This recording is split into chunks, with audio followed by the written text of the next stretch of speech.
Cry of Fear, the indie horror game, Silent Hill successor type genre. Granted, this is kind of an old game too, but definitely scratched a lot of itches for me.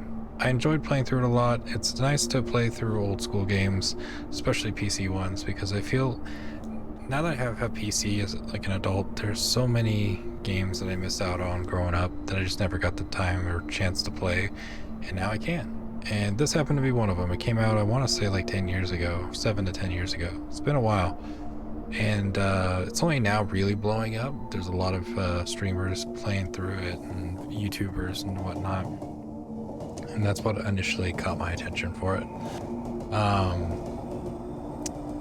It's, in short, without going through too many spoilers, you play a dude who's coming home from work or school or some trip, and he sees somebody hurt and gets hit by a car, and then suddenly a bunch of weird stuff starts happening. And by weird stuff, I mean monsters and distorted rooms and all sorts of violent things. Not a very good time. But there's some minor puzzle solving. It's more like environmental puzzles rather than like, okay, this goes here, this piece goes here type puzzles, which I felt nice. It was more believable for like something to like really happen. Because like, I mean, if you think about Resident Evil and their puzzles, it's like, why is there going to be a painting with like statuettes that go into certain bases that will then open a secret door that goes underneath a police station? That doesn't make any sense. This one is just like, hey, get fuses to open these doors, find the key for this door, that kind of thing. Pretty simple, but it added a little bit of exploration to the game. The graphics, albeit they're old school, they were enjoyable. It was very nostalgic playing this game. And for at the time, they were really good. Nowadays standards are terrible, but at the end of the day, especially this day and age, I feel like performance and gameplay matter way more than graphics, because we got games with amazing graphics. If that's all we really cared about, there's games that'll satisfy that. But good graphics, a good game does not make. But it's, you know, like the story is pretty simple. I can't really get into it much more than I already did without being spoiled. The gameplay also pretty simple. You just find stuff in the environment. You got a few weapons, flashlights or light sources, and then your key items. One thing the game did really well that I liked around the items and stuff is inventory management. Whereas it was limited the whole game, you definitely had to like pick and choose, okay, am I going to take this gun or that gun? You know, am I going to have use for this or that one? Can I use it in the future? Should I just, use up all the bullets right now and then drop it for the next thing I need, so on and so forth. And whereas there's a few times I definitely felt kind of constrained, so I'm like, I conserve so much, I don't want to get rid of, XYZ item. Overall, it was a good balance. I felt like you always had usually just enough ammo to get by. There's never, too long where you would go without, a heal or replenishing your ammo. If you ever needed to, you could always run back, drop your weapon for like the key that you needed, run back, use the key, go back again, get your gun, you're all set. But overall, I thought that was actually a clever way to kind of just put a little bit of added inventory management into the game, but otherwise didn't really have much to worry about in that sense. The story was pretty goofy, not gonna lie. Some of the events that happened in it kind of took me off guard, including the one scene with Sophie. Again, not gonna go into spoilers, but that scene definitely just took a left turn. And the overall gameplay was pretty good. I think it only crashed on me once, and that just might be because it's an old game. But the frame rate was pretty steady throughout. I think I had like 1 or 2 moments where the whole thing lagged, but again, that might just be something on my PC side. I'm not going to hold it too hard to standards, because I don't know everything about PCs and blah blah blah, and it ran beautifully 99% of the time. So I'm just going to say it was probably because I have like 10-50 tabs open on this monitor over here, while also streaming and playing this game all from the same PC. That being said, This takes next to nothing to run. So if you got a Steam Deck, it's a really cool, fun little indie horror game to go through. And the thing I think I loved the most about this game was the atmosphere of it. Certain times the music was actually really good and really intense. Other times the music was awful, but only awful in the sense that it was overbearing and it just added to the situation in a negative way rather than it being like just objectively bad music, if that makes sense.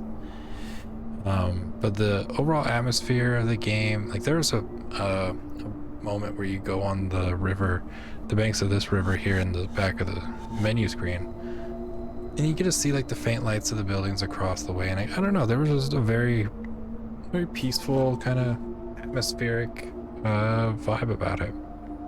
And then exploring the city, it was just really cool. I've never been to Stockholm or Sweden or anything like that, so it was I don't know how accurate it is, but I was definitely getting the feeling that this was like a different kind of city, like and just not in America.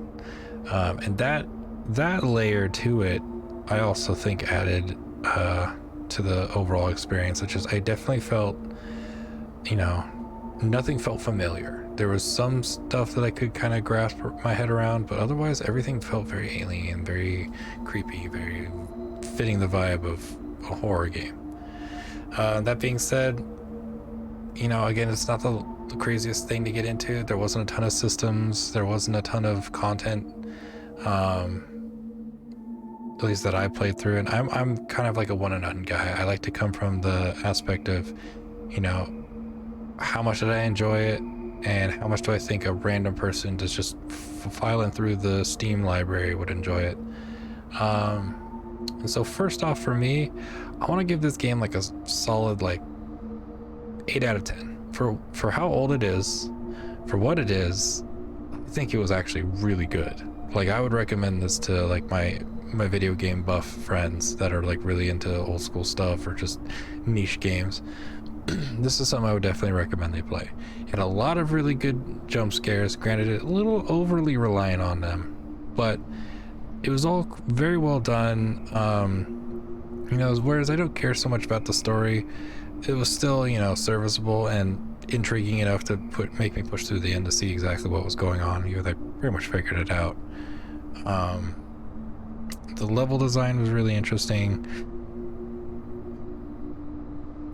There was a lot of very stressful moments that I felt were kind of cool in the sense that, you know, it wasn't even like enemies coming at me. It was just like, I have no health.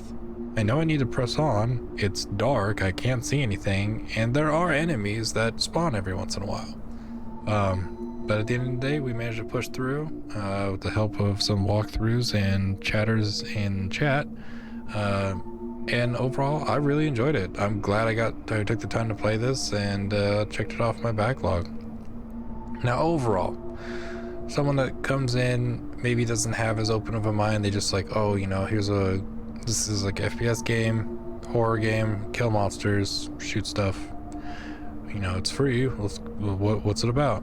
You're probably gonna rate this one at like a 6 out of 10. If you're going by today's standards and you're trying to compare this with all the other possible things you could play, it definitely falls down a bit.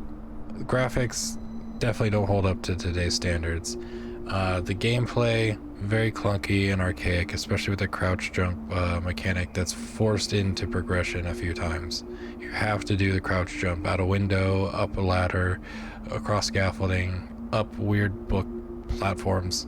You have to do it. So that's a bit of a pain in the butt. Very old school design. And I think that one fact might actually hold some people up alone. There's some instances where you might not even understand how to make the jump that you need to make, and it's because you're not crouch jumping.